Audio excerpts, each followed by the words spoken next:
ஒன்றுமே இல்லை. இப்போது உனக்கு நீ எந்த தைரியத்தில் கேரளாவிலேருந்து ஒண்டியாக நீ கிளம்பி வந்த ஒரு வயசு பொண்ணு,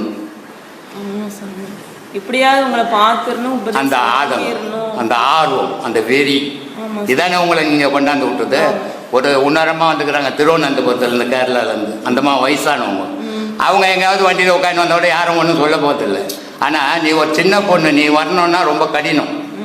ஏன்னா உனக்கு பல பேருடைய அனுமதி வேணும், உன் கனவு அனுமதி வேணும், உன் தாய் தப்பா அனுமதி வேணும், மாமியார் மாமனார் விட்டு அனுமதி வேணும். இவ்வளவும் இருந்தால்தான் நீ வர முடியும். ஆனால் இந்த இவ்வளவும் தாண்டி நீ வந்து இதை வந்துக்கிறன்னா உனக்கு இறைவனுடைய அருள் இருந்தால் தான் இதை பெற முடியும். நானும் அதாவது என்னை சுற்றி உள்ளவங்க, என்னை மாதிரி உள்ளவங்க நல்லவங்ககிட்ட இந்த வீடியோ பற்றி எடுத்து சொன்னேன், எந்த ரெஸ்பான்ஸுமே இல்லை.